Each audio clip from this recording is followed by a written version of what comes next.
Class 12 का ये व्यतिकरण का आपको न्यूमेरिकल दे रहे हैं हम।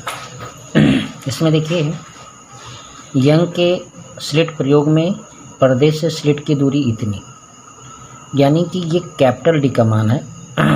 पिछले वीडियो में आप बहुत सारा पढ़े हैं तो इतना दिक्कत नहीं होना चाहिए आपको। ये आपका कैपिटल डी का मान है। कितना है? 1 मीटर। और व्यतिकरण फ्रिंज की चौड़ाई यानी W बोलेंगे इसको 0.02 सेंटीमीटर चेंज कर देंगे तो 0.02 10⁻⁻2 मीटर हो जाएगा। और अच्छा चेंज कर देंगे तो 10⁻⁻4 मीटर हो जाएगा W का मान। प्रयुक्त प्रकाश का जो तरंगदैर्घ्य है वो आपका 6000 एंगस्ट्रॉम है, तो -10 कर देंगे तो ये भी मीटर हो जाएगा। स्लिटों के बीच की दूरी यानी स्मॉल डी आपको ज्ञात करना है। ये आपको ज्ञात करना है। ये देखिए दिखा हुआ है, सब पे हमने निशान लगाया हुआ है। तो एक चीज़ फाइनल हुआ कि ये W का सूत्र लग रहा है, यानी फ्रिंज चौड़ाई का जो सूत्र है D लैम्डा बाई क्या होता है D। अब इसको थोड़ा सा हल कर देंगे तो D का मान 1 मीटर 6000 × 10 ये आपका हो गया ये वाला। और स्मॉल डी आपको निकालना है। W भी यहाँ रख ही लीजिए आप 2 × 10⁻⁻4। ठीक है, केवल इसको चेंज यहाँ आ जाएगा बस ये, यानी D बराबर आप कर सकते हैं 6000 10⁻10 बट्टे में 2 × 10⁻⁻4।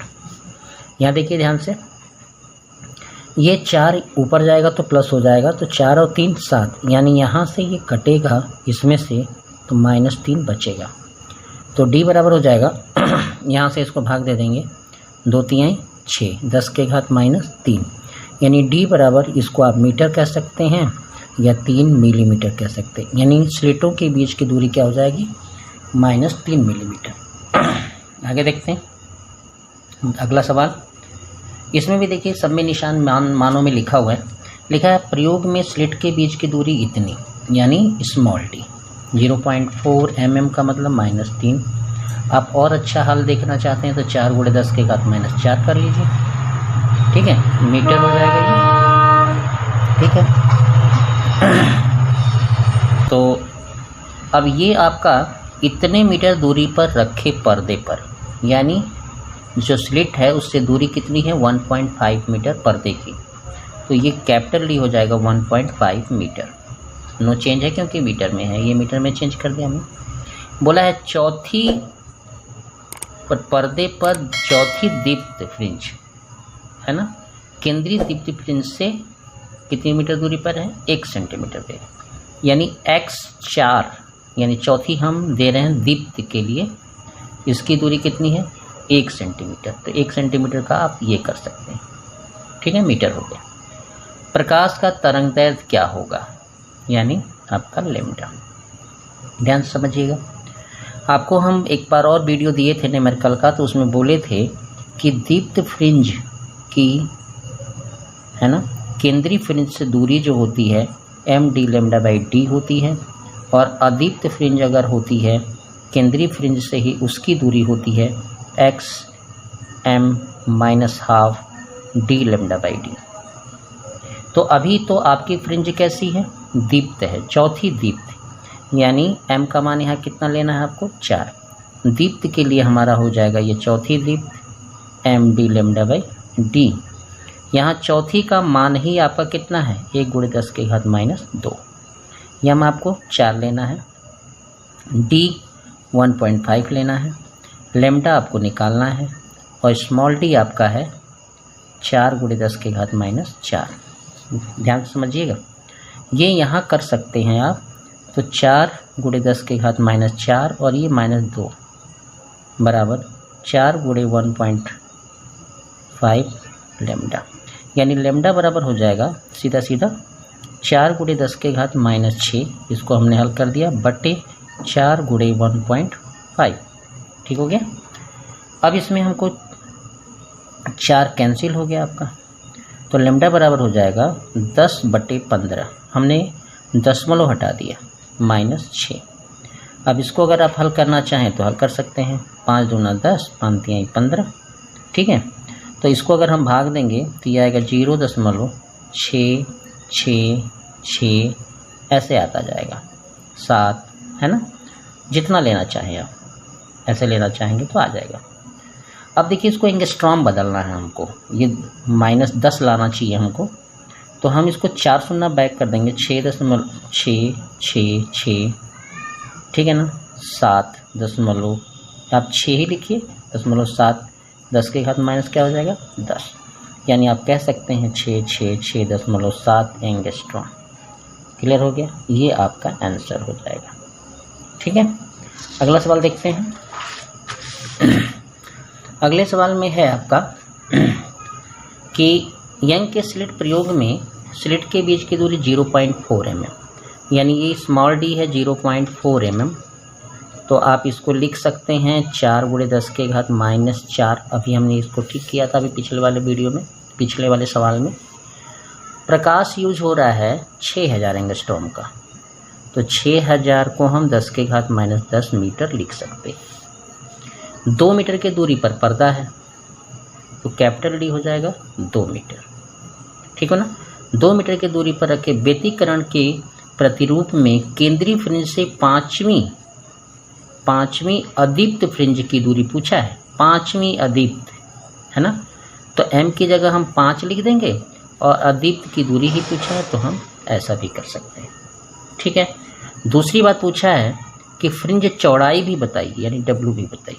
ठीक हो गया। अब यहाँ से 5वीं के लिए हम लगाते हैं, 5वीं दीप्त के लिए, तो अदीप्त के लिए, अदीप्त के लिए हम बताए थे कि m½ d⁻d होगा, ठीक है ना। तो x बराबर यहाँ क्या रखना आपको 5, 1/2, d का मान 2 मीटर, लैम्डा 6000 × 10 के घात -10 बटे स्मॉल d 4 × 10 के घात -4। ठीक हो गया, ये आपको समझ में आ रहा होगा। थोड़ा इसको हल कर देंगे तो ये 9/2 आएगा, 5 दूना 10, 1 घट के 9, यहाँ 2 आएगा, ठीक है। यहाँ 6000 है आपका, यहाँ -10 है, इसको ऊपर ले जाइए तो +4 हो जाएगा, तो नीचे केवल बचेगा 4।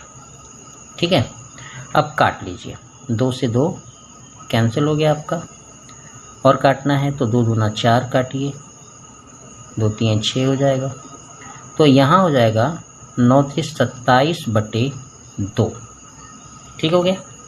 अब यहाँ देखिए 4 और 3 7 हो गए, है ना। देखिए 10 के घात ये 4 और ये 3 ऐसे हो गए 7, और 10 के घात -10 भाग दे देंगे तो आपका आ जाएगा 2 1 कम 2, 2 3 6 और 2 5 10, ये 10 के घात माइनस आ जाएगा 3। आप कह सकते हैं कि 13.5 mm 5वीं अदीप्त की दूरी होगी। क्लियर हो गया आपका। अब बोला है फ्रिंज चौड़ाई, यानी W बराबर d⁻d, सीधा d का मान अभी भी 2 मीटर है, 6000 है, 10 के घात -10 है, और छोटा d है 4 × 10 के घात -4। अब यहाँ पे आप सीधे कर लीजिए, 4 और 3 7, यहाँ से कट जाएगा 7, तो ये बचेगा -3, यानी W बराबर 6 × 2/4 × 10 के घात -3। बस इसी को हल कर दीजिए, 6 दूना 12, यानी 4 3 12 हो जाएगा आपका, 2 दूना 4, तो ये हो जाएगा आपका 3, यानी 3 × 10 के घात -3, यानी W बराबर हो जाएगा 3 mm। यहाँ लिखेंगे तो आप मीटर में लिखिए, ठीक है, यहाँ भी आप मीटर लिख सकते हैं। आगे का सवाल है, थोड़ा देखिएगा ढंग से। यंग के प्रयोग में फ्रिंज की चौड़ाई इसने दे दिया, यानी W इसने दे दिया 0.10 mm। आप इसको लिख सकते हैं 1 × 10 के घात -4 मीटर। ये बार बार कर रहे हैं, इसीलिए दोबारा हम इसको हिंट नहीं कर रहे हैं आपको, तो ये हो जाएगा।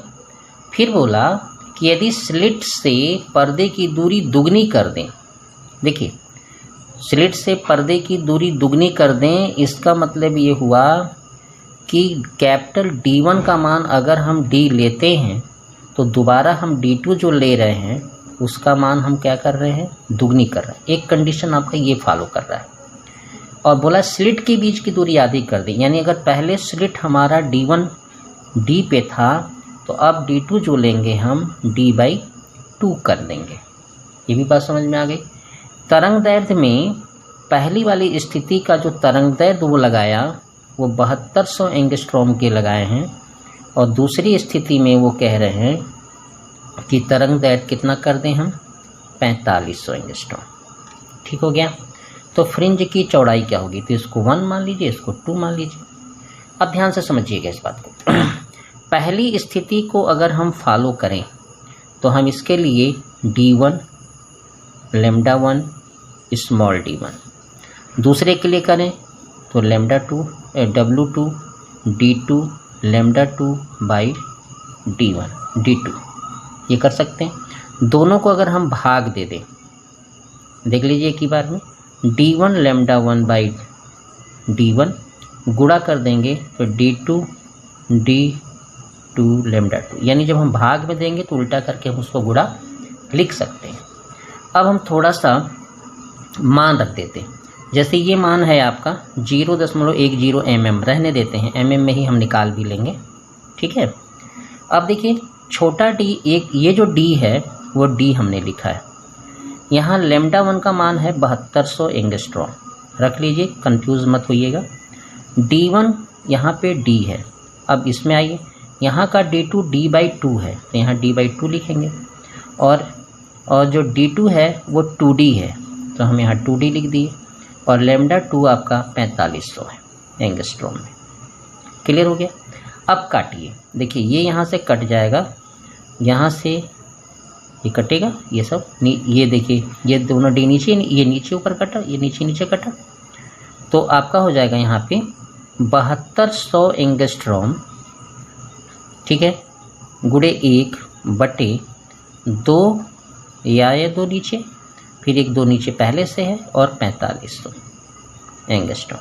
यहाँ देखिए इतना दूर तो आप ऐसे भी निकाल सकते हैं, एंगस्ट्रॉम और वो, तो 0.10 ये हुआ W2। अब यही आपका हल हो जाएगा।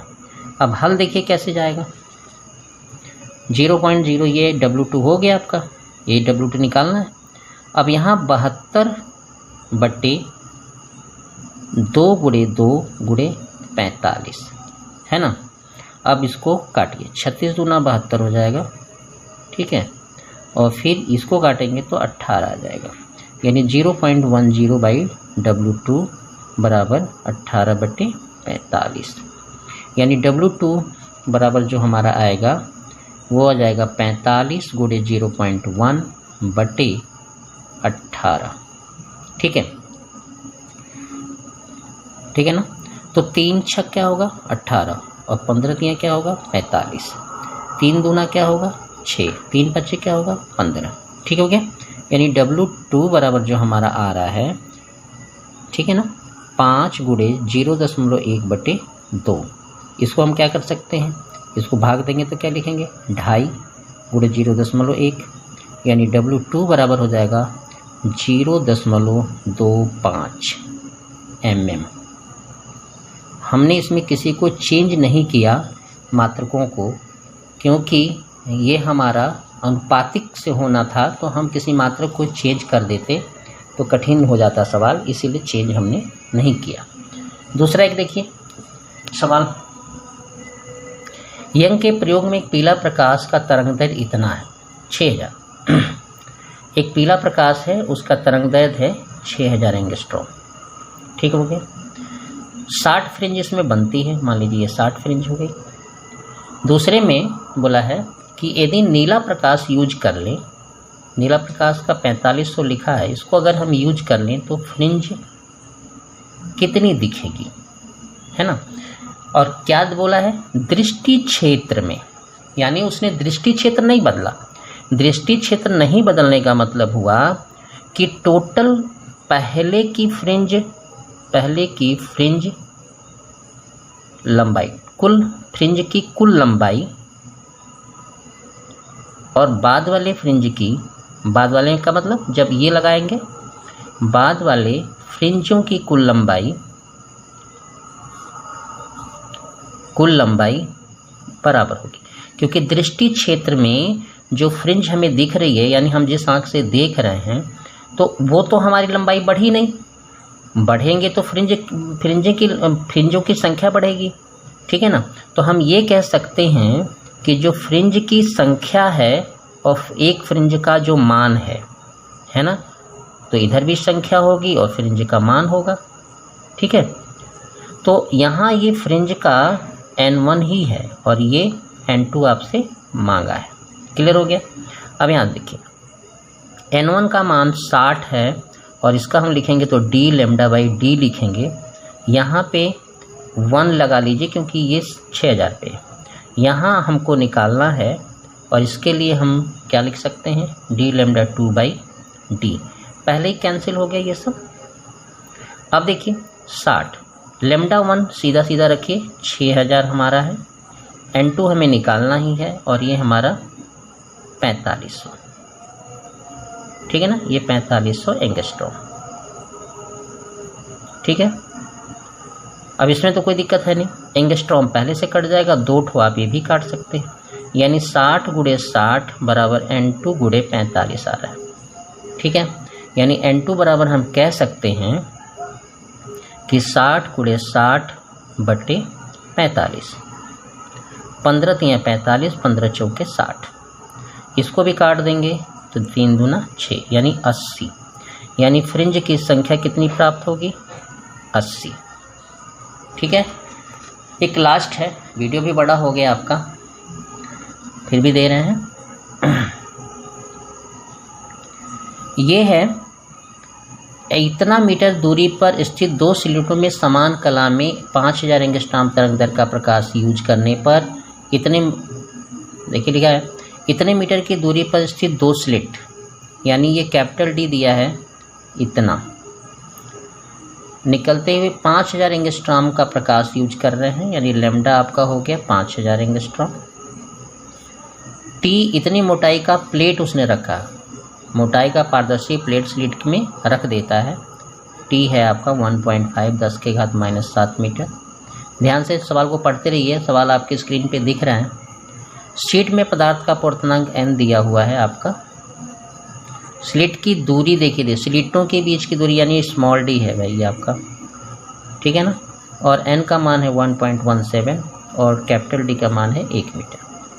देखिए कुछ नहीं होगा, व्यतिकारी चित्र में केंद्रीय फ्रिंज कहाँ दिखेगा, दिखने का मतलब जो पहली स्थिति है वो दूसरी स्थिति में चेंज हो जाएगी, ठीक है। सामान्य ढंग से अगर हमारा फ्रिंज चौड़ाई हम निकालना रहता है तो हम ये निकाल लेते हैं, ये x निकाल लेते हैं दीप्त का।